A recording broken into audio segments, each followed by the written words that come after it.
안녕하세요 여러분, 치과보증과 전문의 유기영입니다. 저는 지금 용산 서울스마트치과에서 유튜브와 페이스북 라이브로 방송을 하고 있습니다.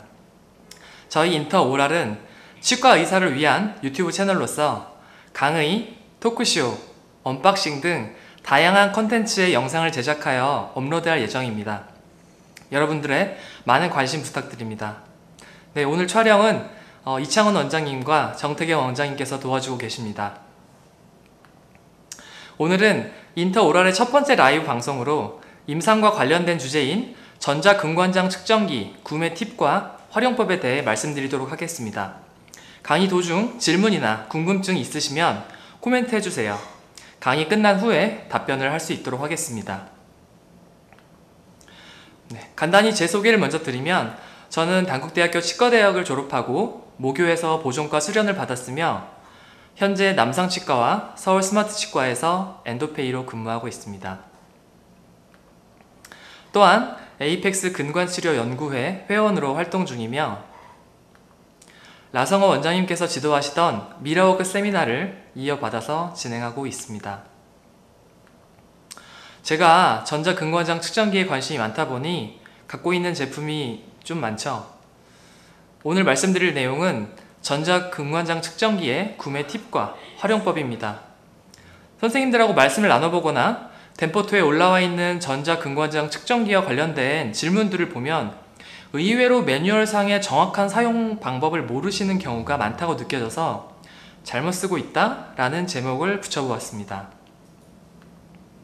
사실 전자근관장 측정기 하면 머리에 딱 떠오르는 제품이 있으시죠? 네, 바로 루트GX와 신형인 루트GX2입니다. 루트GX2의 경우 우리나라에는 덴타포트 GX라는 제품명으로 들어와 있습니다.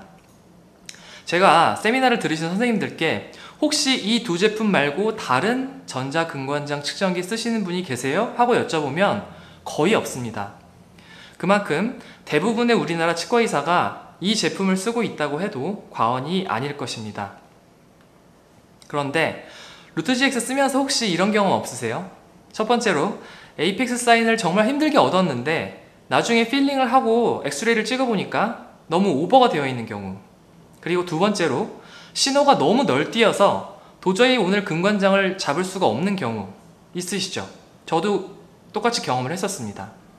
이 두 가지 문제에 대한 공통적인 해결책은 엑스레이를 찍어서 확인하거나 오늘은 날이 아닌가 보다 하고 다음번에 재는 거죠. 신기하게도 다음 환자에게 쓰면 무슨 일이 있었냐는데도 괜찮았고 다들 그렇게 사용을 하시길래 저도 그냥 원래 그러려니 하고 써왔습니다. 그러다가 제가 여러 선생님들께 여쭤보고 고민하다가 찾아낸 이 문제에 대한 해결책이 있는데 그 해결책은 제가 마지막에 말씀드리도록 하겠습니다. 오늘 말씀드릴 내용의 순서는 첫 번째로 가장 많이 사용하는 두 제품의 매뉴얼을 살펴보고, 두 번째로 제가 추천드리는 전자근관장 측정기 사용법에 대해서 말씀드리겠습니다. 세 번째로 전자근관장 측정기를 사용하면서 생길 수 있는 문제점과 그 해결책에 대해 말씀드릴 거고요. 마지막으로 어떠한 기준으로 전자근관장 측정기를 구매하면 좋을지 그 구매 팁에 대해서 말씀드리도록 하겠습니다. 먼저 가장 많이 사용하는 이 두 제품의 매뉴얼을 보면서 제조사에서 제시하는 사용법에 대해서 알아보겠습니다. 우선 구형 루트GX 매뉴얼을 같이 살펴보겠습니다. 먼저 루트GX의 0.5 사인은 파일이 에이피컬 포레이먼 근처에 있으며 평균적으로 에이피컬 컨스트릭션을 약 0.2에서 0.3mm 넘어간 위치라고 말을 하고 있습니다. 그리고 제로, 즉 에이펙스 사인은 메이저 포레이먼에 도달했다는 것을 가리킨다고 합니다. 또한 0.5 사인과 1 사인의 실제 거리는 약 0.2에서 0.5mm이기 때문에 매뉴얼 상으로는 1 사인이 에이피컬 컨스트릭션이거나 에이피컬 컨스트릭션에서 0.3mm 짧은 위치, 이 범위에 위치하게 됩니다. 가끔 구형 루트GX의 1 사인을 근관장으로 잡으시는 선생님들이 계신데 바로 이런 이유가 아닐까라고 추측을 해봤습니다. 작동법을 살펴보면 매뉴얼이 잘못됐습니다. 여기 0.5에 밀리미터 표시가 들어가면 안 되죠. 전자근관장 측정기의 패널에 표시되는 숫자는 실제 거리가 아닙니다. 밀리미터가 아니죠. 그래서 0.5 사인에 도달하면 에이펙스 사인이 반짝이기 시작할 때까지 파일을 시계 방향으로 천천히 돌려서 에이펙스 사인을 얻고, 그 후에 다시 천천히 반시계 방향으로 파일을 돌리면서 0.5로 돌아옵니다. 또한 멀티플 컨스트릭션이 있을 수 있기 때문에 에이펙스에 갔다가 0.5로 돌아오는 것이 필수다, 그렇게 얘기를 하고 있습니다. 근관장을 결정하는 방법은 0.5 리딩 값에서 0.5에서 1mm를 빼라고 되어 있습니다. 요약하면 0.5가 기준점인데 0.5 사인은 파일 tb apical constriction을 약간 넘어간 상태이기 때문에 거기에서 0.5에서 1mm를 빼서 근관장으로 정해야 한다는 것이 바로 매뉴얼상의 구형 루트gx 사용법입니다. 자, 루트gx가 0.5를 가리킬 때 파일이 근관 내에서 어느 위치에 있는지를 조사한 논문이 있는데요. apical constriction에 있는 경우가 30.8%였고 65.4%는 이 위치를 이미 치근단 방향으로 넘어가 있었습니다. 즉, 구형 루트gx의 0.5 사인은 apical constriction보다 길 확률이 높다는 것을 알 수 있습니다. 다음으로 신형 루트gx 매뉴얼을 보겠습니다. 0.5 사인이 apical constriction이다, 이렇게 얘기를 하고 있습니다. 작동법은 루트gx 구형과 동일한 방식으로 0.5 사인에 도달하면 파일을 시계 방향으로 천천히 돌리면서 에이펙스에 도달한 후에 다시 파일을 반시계 방향으로 천천히 돌리면서 0.5에 왔을 때 이 0.5 값을 읽으면 되고, 여기가 바로 apical constriction이다 라고 되어 있습니다. 그런데 같은 제품인 루트gx2의 영문 매뉴얼과 덴타포트 GX의 한글 매뉴얼에 나와 있는 내용이 다릅니다. 방금 살펴본 왼쪽에 보이는 영문 매뉴얼에는 0.5 사인을 그대로 근관장으로 정하고 여기가 apical constriction이다 라고 되어 있는 반면에, 오른쪽에 보이는 한글 매뉴얼에서는 0.5 사인에서 다시 0.5에서 1mm를 빼서 근관장으로 정하라고 되어 있습니다. 저는 이게 왜 이렇게 달라졌는지 도무지 알 수가 없더라고요. 역시 신형 루트gx의 0.5 값이 어디를 가리키는지 조사한 논문이 있습니다. 정말 제조사의 말처럼 0.5 값을 읽으면 apical constriction일까요?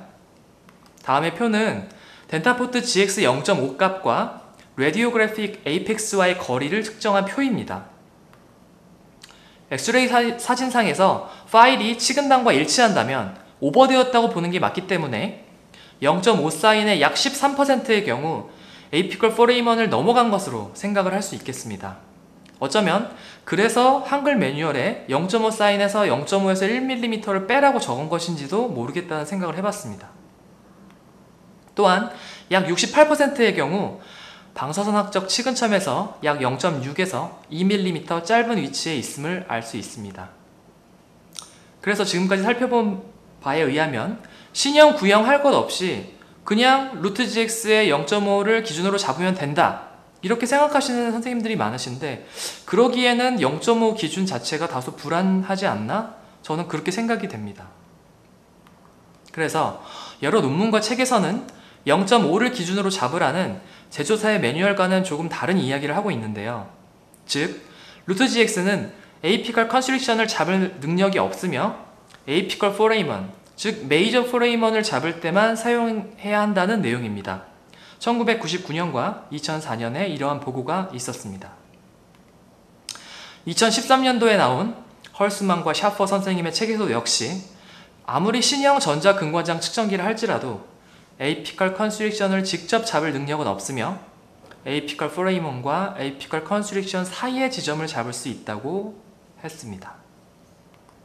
또한 2014년도에 나온 굴라비발라 선생님의 책에서도 최대한의 정확도를 얻기 위해 항상 제로 사인을 얻어야 하며 이보다 짧은 지점을 읽어서는 안 된다고 하였습니다.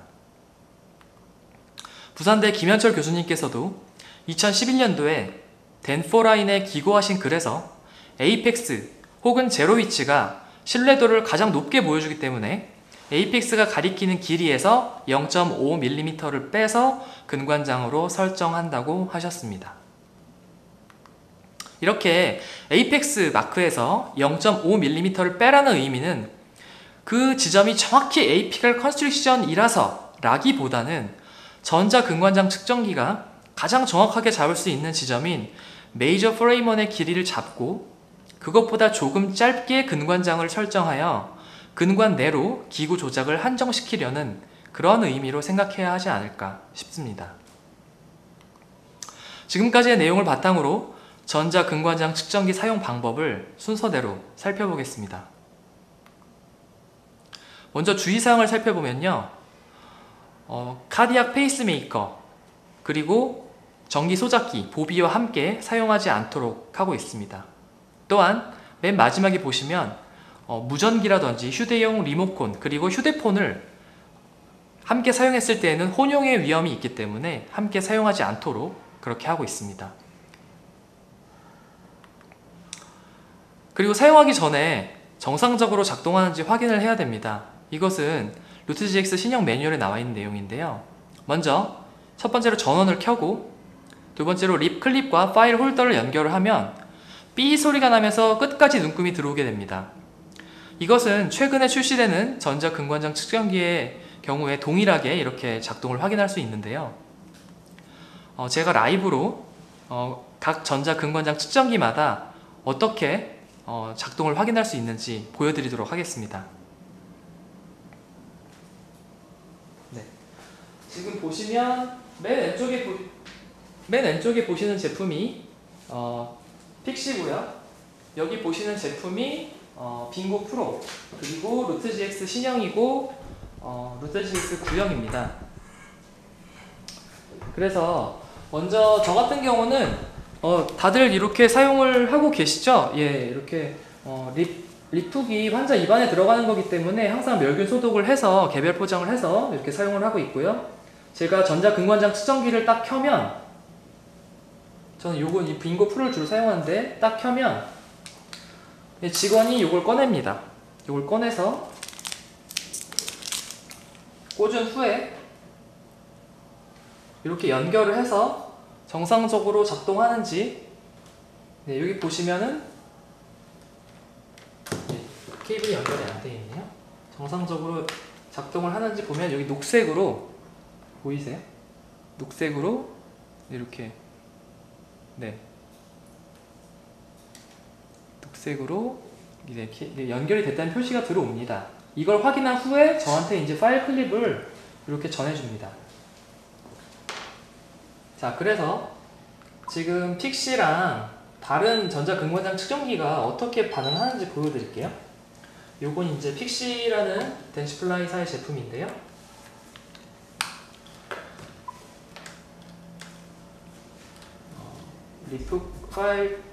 리폭과 파일 클립을 연결을 하면 이렇게 하얀색 선이 점이 들어옵니다. 네, 이렇게 들어오고요. 보이시죠? 그 다음에 빙고 프로는 방금 보셨고요. 루트GX 신형의 경우에 연결을 하면 이렇게 삐 소리가 나면서 다 들어오게 됩니다. 그런데 구형 루트GX의 경우에는 이러한 방식으로 펑션을 확인을 할 수가 없습니다. 보시면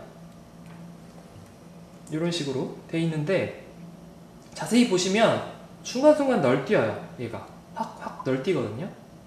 그래서 얘는 이제 눈금이 신형처럼 다 방금 보셨죠? 신형처럼 눈금이 다 들어오면서 소리가 난다든지 그러지 않고요. 얘가 여기까지만 올라와 있다가 확 널뛰고 그렇게 표시가 됩니다. 그래서 이 구형 루트GX는 이러한 방식으로 방금도 널뛰었죠? 네, 펑션을 확인할 수가 없습니다. 네.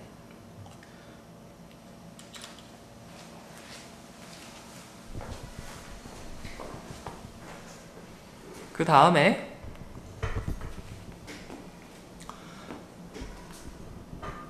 이렇게 정상적으로 작동하는 것을 확인한 후에 먼저 치수광이나 근관의 코로날 부위에 과도한 세척제나 블리딩이 없도록 합니다. 이것은 석션을 와동에 가까이 가져다 대거나 커튼 펠렛을 이용하면 수분을 조절하기가 용이합니다. 그리고 먼저 아까 말씀드린 것처럼 펑션을 확인한 후에 그러면 전자근관장 측정기에 전원이 켜져 있겠죠? 그 후에 환자의 구각부에 리푹을 연결합니다. 그리고 세 번째로 보통 8번 또는 10번 K 파일을 근관에 넣고 파일 클립을 핸드 파일에 연결을 합니다. 그리고 와치 와인딩 모션, 즉 좌우로 조금씩 비비적거리면서 들어가는 느낌으로 전자 근관장 측정기가 에이펙스 혹은 제로 값을 가리킬 때까지 치근단 방향으로 파일을 전진시킵니다. 그 다음에 파일을 꺼내기 전에 러버 스탑, 실리콘 스탑을 치건부로 밀어서 코로나 레퍼런스 포인트에 닿았는지 확인을 하고요. 파일을 꺼내서 길이를 잽니다. 그리고 그 길이에서 0.5에서 1mm를 빼서 근관장으로 결정을 하면 되겠습니다.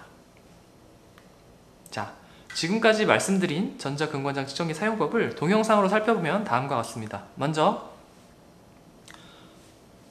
과도한 그 수분, 플루이드를 제거하고 있죠, 석션으로. 그 다음에 여기서는 먼저 파일을 꽂았습니다. 캐널에 10번 파일이네요. 그리고 전자근관장 측정기 전을 먼저 켜고요. 이렇게 전을 켜고 케이블을 꽂으면 종류에 따라서 이렇게 케이블이 연결됐다고 표시되는 그런 기종도 있습니다. 그 후에 아까 말씀드린 것처럼 리풋과 파일 홀더를 연결을 해서 정상적으로, 여기서 녹색 불이 들어오죠, 연결됐다는 표시가. 네, 그래서 요거 정상적으로 작동되는 것을 확인한 후에 환자의 구각부에 리풋을 겁니다. 그 다음에 파일 홀더를 파일에 연결하고요. 그렇게 되면 요거는 이제 파일이 근관 안에 들어왔고 연결이 됐다면 요 깜빡거리는 파일 표시가 멈추게 됩니다. 그리고 아까 말씀드린 것처럼 천천히 이제 와치 와인딩 모션으로 치근단 방향으로 내려가면 되는데요. 보시면 천천히 좌우 방향으로, 그쵸? 좌우 방향으로 조금씩 깔짝깔짝 되면서 내려가는 것을 보실 수가 있습니다. 여기서 중요한 것은 에이펙스에 가까이 도달할수록 천천히 가시는 거예요. 천천히. 지금 보시면 멈춰 있는 것 같지만 가고 있는 거예요. 지금 에이펙스를 향해서 가고 있는 겁니다. 천천히. 그러다가 도달했죠. 도달하면 여기서 바로 빼지 마시고 2초에서 3초 정도 안정적인 사인을 주는지 확인을 하십시오. 확인을 한 후에 러버 스탑을 시간부 코로나 레퍼런스 포인트에 밀어넣고 길이를 잰 후에 이 길이에서 0.5에서 1mm를 빼서 근관장으로 설정하시면 되겠습니다.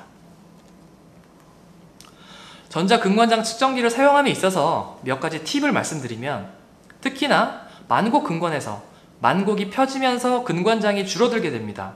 그래서 필링하기 직전에 근관장을 다시 한번 확인하는 것이 중요하겠고요.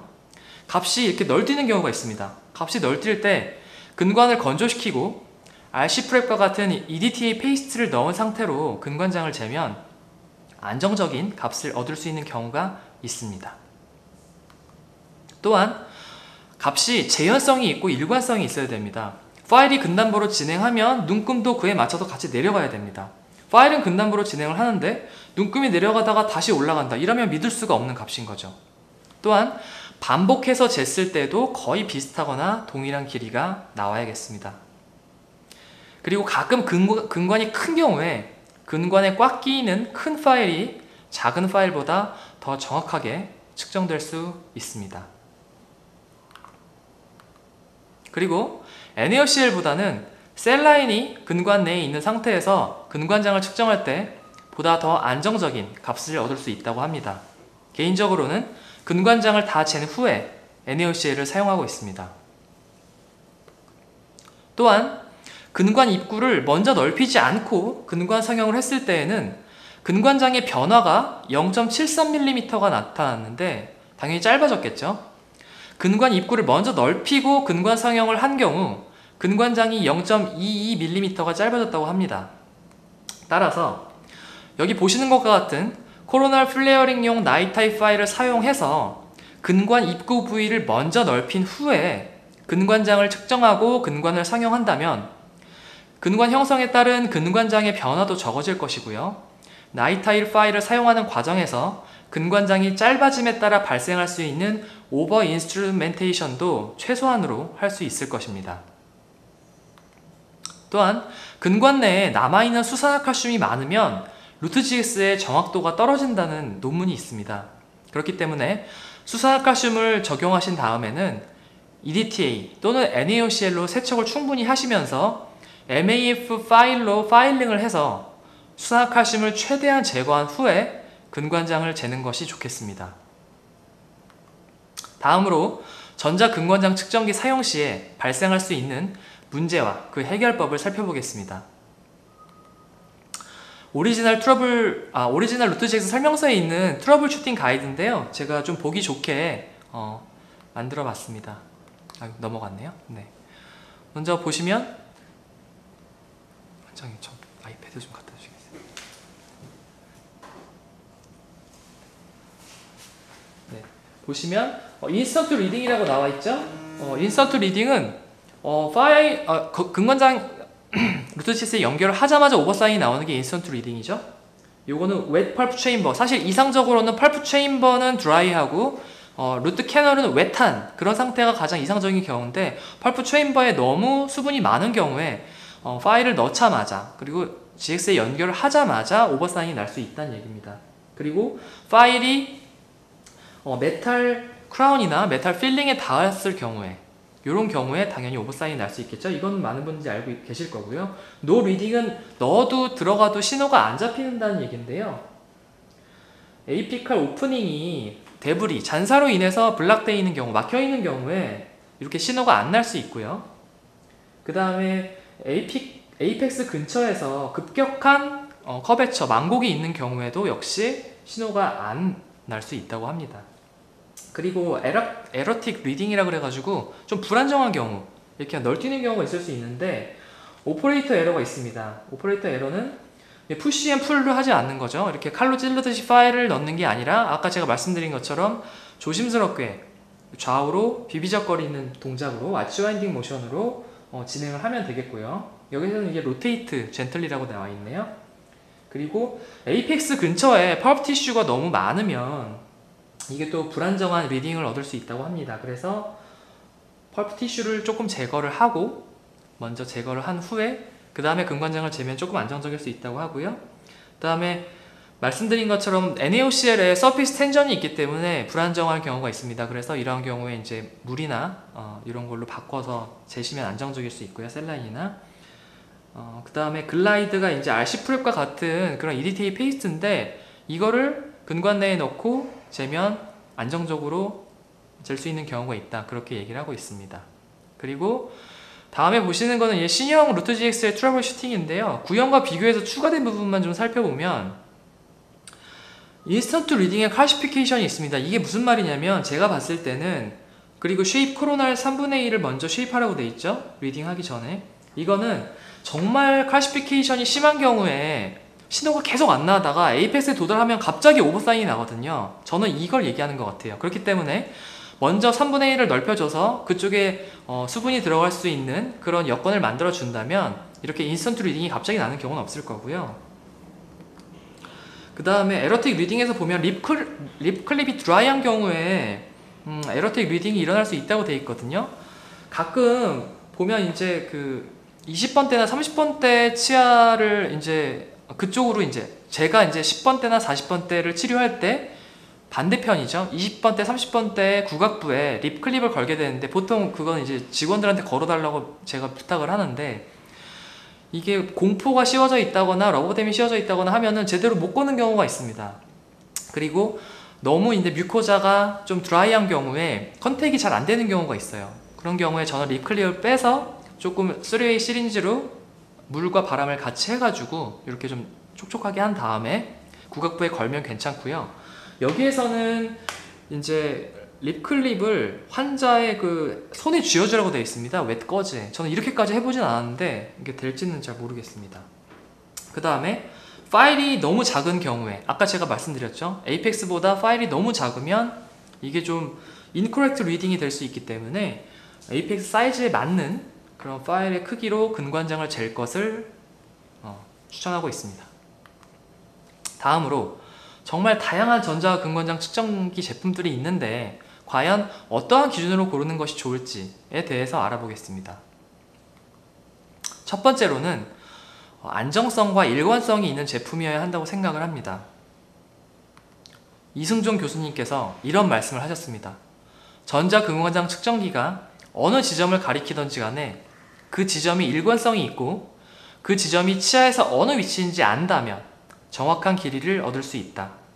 저 역시 이 말씀에 동의를 엄청 하고요. 그 다음에 안정성과 일관성이 있는 제품을 사용하는 것이 무엇보다도 중요하다고 생각을 합니다. 두 번째로, 나한테 맞는 제품이어야 됩니다.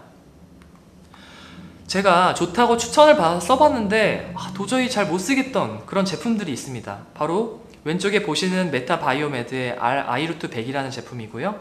오른쪽이 굿 닥터스의 닥터스 파인더라는 제품입니다. 이 제품들을 정말 잘 쓰시는 분들이 많거든요. 그래서 저는 둘 다 갖고 있는데 그냥 나랑 궁합이 안 맞나 보다 이렇게 생각을 하고 있습니다. 그리고 세 번째로는 데모가 가능한 제품이어야 합니다. 그래야 나한테 맞는지 미리 써볼 수가 있으니까요. 저는 최소 2주는 써봐야 된다고 생각을 합니다. 그래서 저에게 있어서 이 세 가지 기준을 만족하는 제품은 두 개가 있는데, 왼쪽에 보시는 제품이 댄스플라이 시로나에서 판매하고 있는 픽시라는 제품이고요. 오른쪽이 원효통상에서 판매하고 있는 빙고 프로입니다.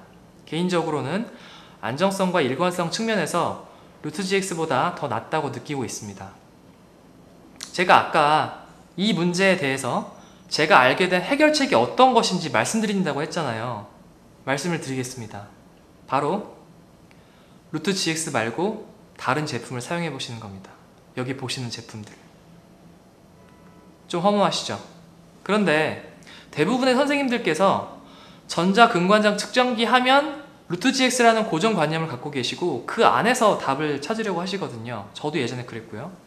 그런데 직선이 점 밖으로 나가면 안 된다는 이 고정관념을 깨면 간단하게 풀 수 있는 이 한 붓 그리기 문제처럼 고정관념을 깨셨으면 하는 의미에서 제가 이런 말씀을 드리는 겁니다. 먼저 데모를 꼭 해보시고요.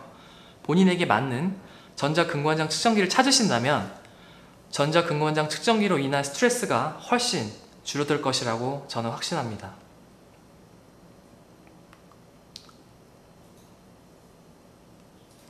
자, 오늘 제가 준비한 내용은 여기까지입니다. 예. 질문이 들어와 있어서 네, 911 포르쉐님께서 말씀을 하셨는데, 제가 아까 그쵸? 네, 이거는 다 해당된다고 보시면 될 것 같습니다. 아까 제가 말씀드렸지만 구형 루트 GX의 경우에는 0.5 사인에서 0.5를 빼라고 돼 있고요. 신형 루트 GX는 0.5 사인을 그대로 받으라고 돼 있거든요. 그리고 덴포토의 임상 포럼에 가시면 제가 16종의 전자근관장 측정기의 기준값과 그 기준값이 가리키는 위치에 대해서 정리해 놓은 표가 있습니다. 그래서 그거를 좀 참고하시면 좋을 것 같고요.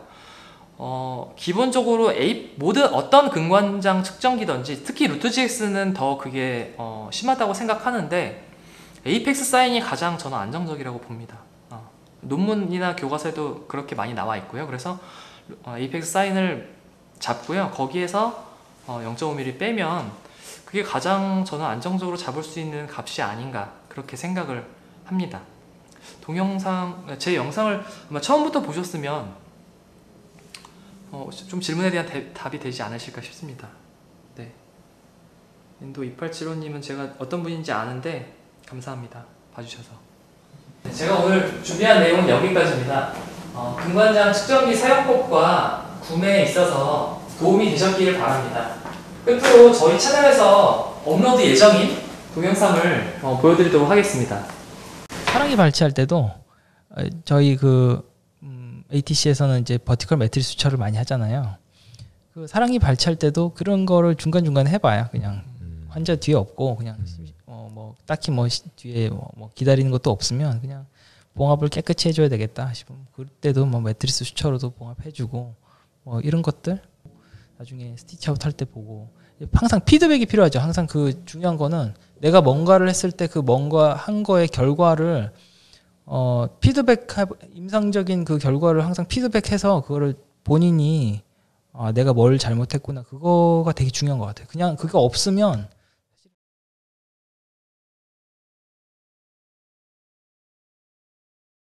저희 인터오랄은 치과의사들을 위해 치과의사들이 만드는 컨텐츠입니다. 그래서 유튜브에 채널 인터오랄을 검색하시고 지금 바로 구독을 좀 눌러주시기 바랍니다. 페이스북과 인스타그램은 더 인터오랄이라는 이름으로 들어오실 수 있습니다. 그리고 매주 목요일날 영상이 업데이트될 예정이니까요. 많은 관심 부탁드립니다. 잘 보셨나요? 저희 인터오랄 채널에서는 방금 보신 것처럼 치과계의 핫한 인물들을 모셔서 용산 서울스마트치과 이창훈 원장이 토크쇼 형식으로 인터뷰를 진행하는 오프 더 바이트 프로그램이 업로드될 예정입니다. 이미 나성호 원장님과 현동근 원장님이 녹화를 마친 상태고요. 현재 열심히 편집 중입니다. 그래서 평소에 들을 수 없었던 진솔하고 인간적인 이야기들로 가득 차 있으니까요. 기대하셔도 좋을 것 같습니다. 저희 유튜브 채널 인터오랄 구독과 좋아요 부탁드리고요. 오늘 방송은 이만 마치겠습니다. 감사합니다.